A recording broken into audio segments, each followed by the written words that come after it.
introduce our next speaker, Joshua Supp. Josh comes from Cypress, California, and attended Cypress High School.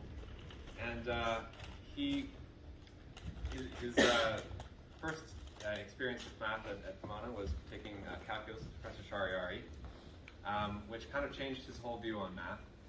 Before he came to college, he said he hated math, but then after that class, he decided to become a math major. So Joshua's favorite math moment was working on a paper with Professor Garcia on the Bateman-Horn conjecture, which is a core experience at Pomona. And in his free time, Josh likes to play jazz piano, sing, and compose music.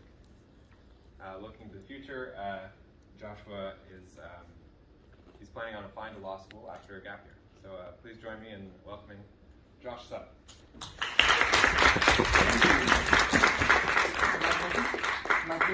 Okay. Hello. All right. So, my topic is how from decimal to musical, encoding real numbers into rhythm, pitch, and harmony. But before we get into this encoding of real numbers, I'm presuming not everyone in this room has a musical background, so here's just a quick crash course, more or less, on music theory, of just the fundamentals of music theory. Firstly, we're getting into rhythms. Rhythm is the pattern of sounds and silences that create a sense of music, or a movement in music. And the main, primarily, like the thing that I'd like you guys to focus on are these note subdivisions. In Western music, we find ourselves with varying note subdivisions, and these subdivisions essentially start off with this thing called a whole note. That whole note gets divided in half to create half notes. Those half notes get divided in half to create quarter notes, and then eighth notes at the bottom, and then 16th notes. And essentially, it's the collection of these note subdivisions played in various orders that create what we know today as rhythms. Moving on forward, we have melody. Pitch is a musical term that refers to the highness or lowness of a sound. It is represented in sheet music by placing notes on different lines and spaces of the staff. And melody is more or less the main theme or idea of a piece of music. And they're made up of a series of pitches that are played one after the other with a given rhythm. And we can see right here that the rhythms, the note subdivisions from before, are essentially assigned to specific pitches to create this well-known tune. Da da da da da da da. It's just a very classic melody, everybody knows it. But more or less, it's this combination of this spacing where you place the notes either on the line or on the space, and what note subdivision you're using that creates the melody we know and love that we listen to. Finally, or moving on forward, I'd like to kind of talk about the notion of a scale. A scale is just a sequence of notes arranged in ascending or descending order of pitch, and I'll just be using scale to refer to the collection of pitches used to construct a given melody. The most pertinent scale for this talk are the 7-note major and minor scales. So here's an example of it, what's called an A major scale, an A natural minor scale. The A at the beginning is really just whatever note you start with. The second scale that's also as pertinent is called the chromatic scale. It's particular importance because it represents more or less all the notes being played, in order. You have all 12 pitches of the chromatic scale. So you can think of a piano, and you're playing all the notes on the piano. And you can consider all scales that I'm going to be mentioning later on in this presentation as more or less a subset of the chromatic scale. So like for instance, when we talked about our melody from earlier, it's taking pitches from the C major scale. So just the C major scale is basically considered a piano, just only play the white notes. So scales are just collections of pitches, more or less. Finally, moving on forward, we have harmony. Harmony refers to the combination of different notes played at the same time to create a fuller or richer sound. Consonance refers to a combination of notes that sound pleasant and stable, while dissonance refers to a combination of notes that sound tense and unstable. And here's a great example of harmony that I personally like. that I love. I can't find the mouse. Uh-oh, yeah, apologies. Here. Alright. So every single note here is more or less being played, you know, and these notes are played simultaneously to form what are called chords. And that's what forms our basic understanding of harmony.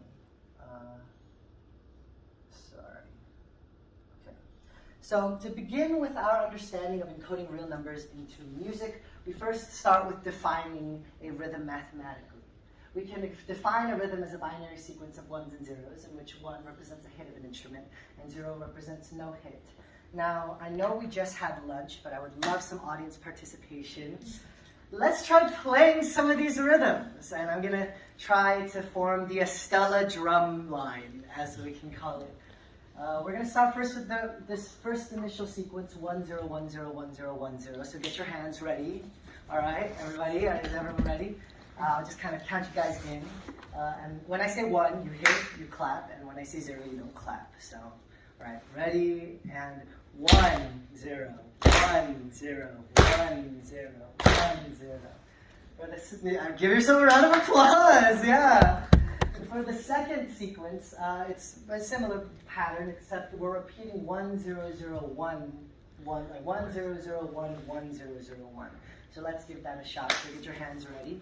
So I'll just give you like, 1, 0, 0, 1. Okay, so ready, and 1, 0, 0, 1, 1, 0, 0, 1, 1, 0, 0, 1, 1, 0, 0. Yeah, all right. And for our last sequence, this is personally one of my favorite rhythms. It's the bell pattern of Fume Fume. It's a West African traditional song and dance created by the Ga people in the greater Accra region of Ghana. I played in my West African music ensemble, which you guys should definitely sign up for. It is an incredibly transformative experience. I'm not going to say the ones and zeros because they get very kind of overwhelming, but I'll just play you the rhythm and you guys can kind of join along. It's da, da, da, da, da, da, da, da. Come on. Yeah. There you go. So this is the Momo pattern or the bell pattern, and it's a rhythm that holds a lot of memories, and I quite enjoy it. So moving on forward, to translate this binary sequence to a real number, we're going to use this following encoding right over here. So we have our examples with our 1, 0, 1, 0, 1, 0 kind of pattern, where essentially you're assigning, you're having 1 over 2 to the first power, 0 over 2 to the second power, 1 to the 2 to the third power, and you can keep going, and you can more or less encode this rhythm as this fraction over here. Same goes for the rhythms we played later on. One limitation of this encoding, however, is that we kind of stop. The sequence more or less terminates after, for the first example, 8 terms. Once we hit our 0 over 2 to 8, our sequence more or less just kind of has a bunch of zeros afterwards. There's no more information. But, rhythms are meant to be repeated. They're meant to be listened to over and over again to give a sense of understanding of what kind of patterns our brain kind of connects to. So, as a result, if we want to try to express an infinitely repeating binary sequence to a real number, let's have our sequence a sub 1, a sub 2, all the way to a sub n, be a sequence of ones and zeros, where it repeats after a sub n, very much so how we have that rhythm, that da, da, da, da, da, da, da, da from earlier, that just constantly, continually repeats. We can express this repeating sequence as a real number n, where n is between 0 and 1, using the following encoding. It's more or less, we have this summation and we multiply it by this factor over here. So to start with our first rhythm, our 1, 0, 1, 0, 1, 0 rhythm, where we really notice first that we're just repeating the 1 and the 0. And as a result, we add 1 over 2 plus 0, and we multiply 4 over 3, and that becomes 2 over 3. And we can see that this sequence, as we keep on adding terms over and over and over and over again, it eventually converges to this fraction that we know and love, 2 over 3. Same goes for our next pattern, the 1, 0, 0, 1.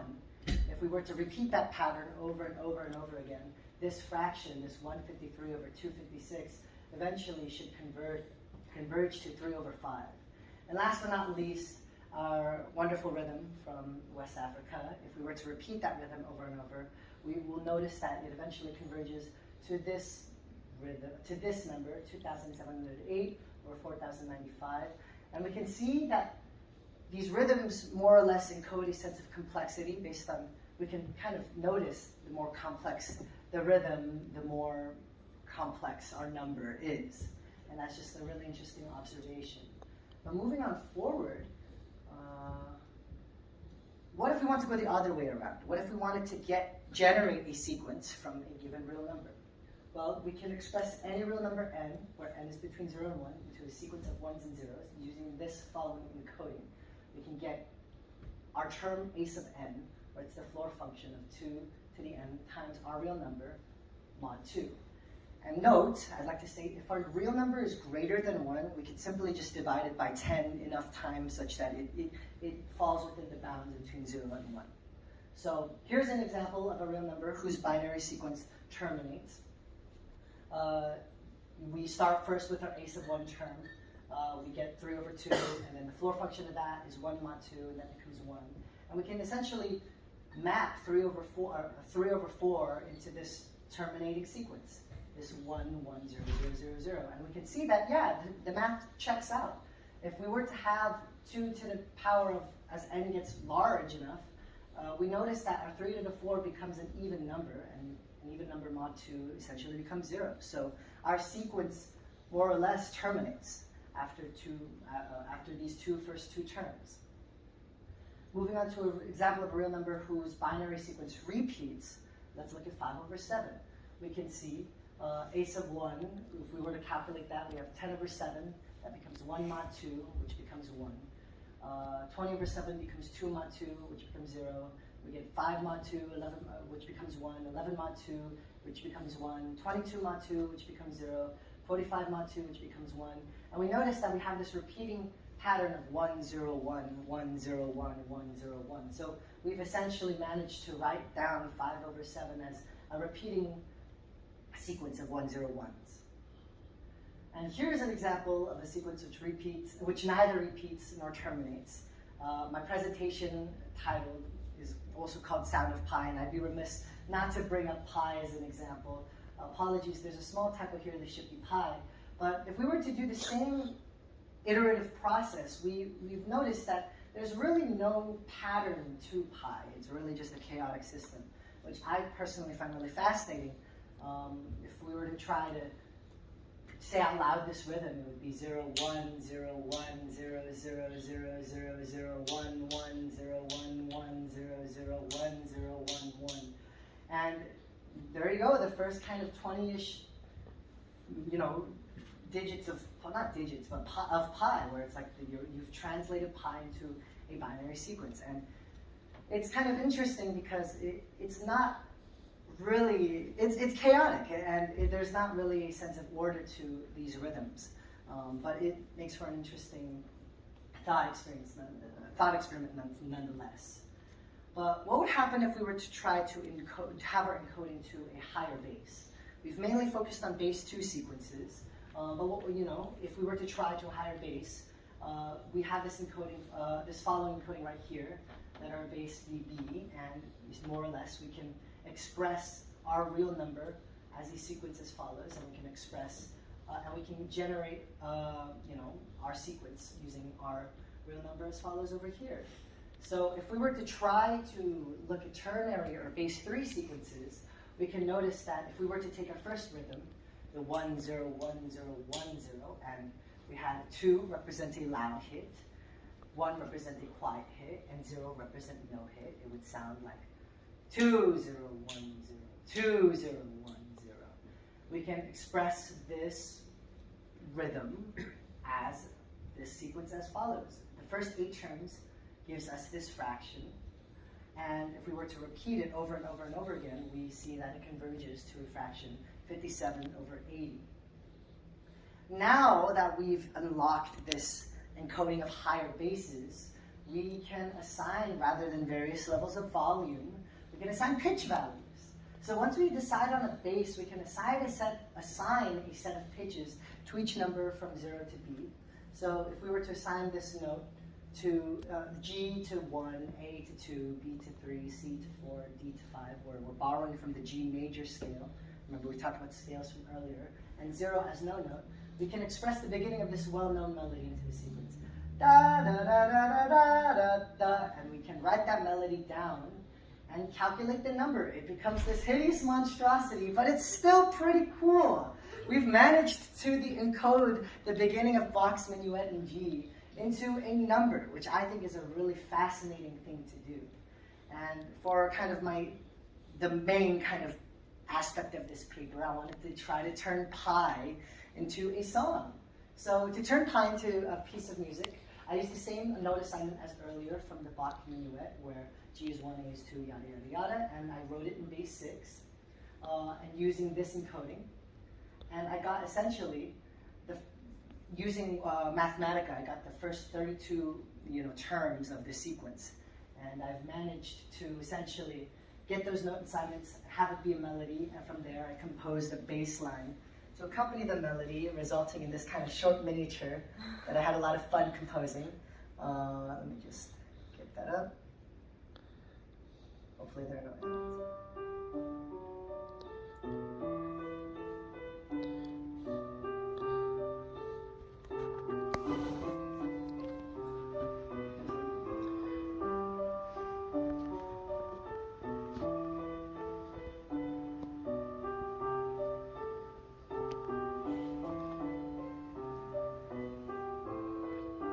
So there's your little pi song. Oh, thank you. Moving on to future directions, what's next? Due to lack of time, I wasn't able to talk about harmony, but we're able to essentially use harmony, to encode harmony using matrices, where each column represents a chord and each kind of tick of time, where each kind of column represents a chord, and you have a tick of time, and you can express a musical song using matrices, which is really cool. I'd also like to mention other non-Western tuning systems. A lot of my examples were using a piano, and they operate on what's called 12-tone equal temperament, which is the main form of tuning that Western cultures use. But if you look at other cultures, they use microtonal systems or other non-Western tuning systems that it would be interesting to kind of incorporate my thesis to. And lastly, our rhythms mainly focus on having a grid where you have a tick of time, and it's very useful for simple songs. But once you get into rhythms that don't quite fit into a grid, things like polyrhythms or microrhythms, it makes it a little bit more complicated, but it's still possible in the sense that you could make your tick of time small enough such that it accounts for all those changes in rhythm. But the fractions would just become ungodly confusing. So it would be interesting trying to find a better way to notate those kinds of rhythms found in other cultures. And thank you for listening. I'd like to thank Professor Goins for helping me out with this thesis, as well as my math faculty for giving me such a wonderful time here in my 4 years at Pomona. Also my music faculty, shout out to all my teachers and my friends and peers, and thank you very much.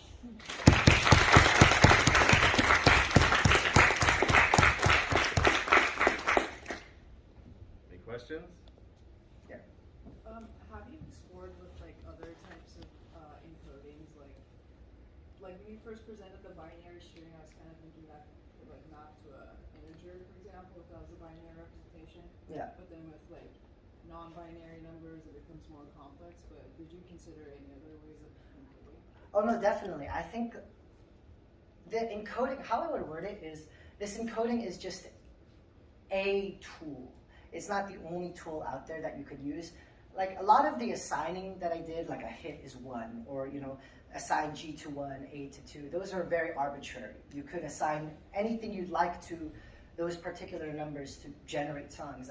The way I would like to view this thesis is more like a tool set for you to generate pitches or generate rhythms to make music. Not really as like a end-all be-all, this is how to encode all of Mozart into a number.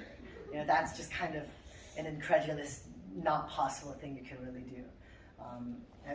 For instance, it doesn't encode timbral characteristics. So the difference between a violin or a piano, you can't really express that in numerical form. I mean, you could, but it would just, there wouldn't be much to get out of it, I suppose. Yes? You talked about encoding harmonies into matrices. Are there ways of implementing constraints or anything to prevent it from just being completely discordant the whole time? Yes. Now that's a great question. I wish I could get more into the harmony side of things, but the constraint would be what notes you're essentially restricting yourself to. So if I were to have a harmony, I could more or less express it like only using the pitches of a C major scale. The only thing is, like you said, it would be discordant. There is no sense of order. Humans like to sense patterns. Humans, especially when we think about chords, chords have a particular shape to them that if you were to try looking at pi and putting it into chords, things would be a lot more chaotic and not make as much sense because those numbers don't really encode a sense of, they don't have a sense of rationality to them as humans do, or a pattern recognition as humans do. But it's still interesting in the sense of being able to look at a Bach chorale and express it as a number is just kind of an interesting thought exercise. Any more questions? Oh, yeah. This is kind of related. So, like, once you fix the encoding, like, for instance, 1 is G, 2 is A. Yeah. I guess my question is, like, is there a way to encode, like, key modulation? Yes. Have you thought of that at all? That's tricky. Mainly because the way right now that I could see myself doing it is just by increasing my set of pitches. So, like, for instance, if I want to include modulations, I could say from C3 to C5, all pitches, all the chromatic scale from C3 to C5. That way, it would give me enough information to account for these modulations. But it's kind of hard to encode, I guess, start with, G major and then reestablish like a new key in that sense. You'd have to get a bigger pitch set size. Yeah. More on that, like, would you be able to, like, for the types of encoding something else, like, say you have a nocturne or a sonatine, yeah, and then you're like, hey, can we extract that this is a nocturne from the number, or that kind of thing? I would say no, mainly because, I mean, unless you're a supercomputer, I would imagine, mainly because the numbers, especially the more complex a piece is, the bigger and more complex the fraction becomes. And like as a result, I think like and it also depends on the set of pitches you've assigned, that would also, if I were to, for instance, take my pi song, I've assigned G to 1, A to 2, and blah, blah, blah, blah, blah. But what if I used, instead of that, I used bass 12 and I used a chromatic scale? Like I would get a completely different number from that. So in that sense, there isn't a unique number to song. There's no sense of uniqueness. It would depend on what what label you've assigned to the pitches. Towards the later part, we're talking about from a number, you sort of expand that number into a rhythm. So for any number between 0 and 1, does all the number have like a unique rhythm? Like for rhythms, like is there a unique rhythm per number? Yeah. I think so, yes. Mainly because the only assigning is just you either hit or you don't hit. Where it would complicate would be if I were to, let's say, for instance, do ternary and I had a loud hit and a soft hit, where I placed my accents or where I placed my loud hits, that would essentially more or less change the fraction and change the rhythm. But if you were to limit it to just binary, you do have that correspondence.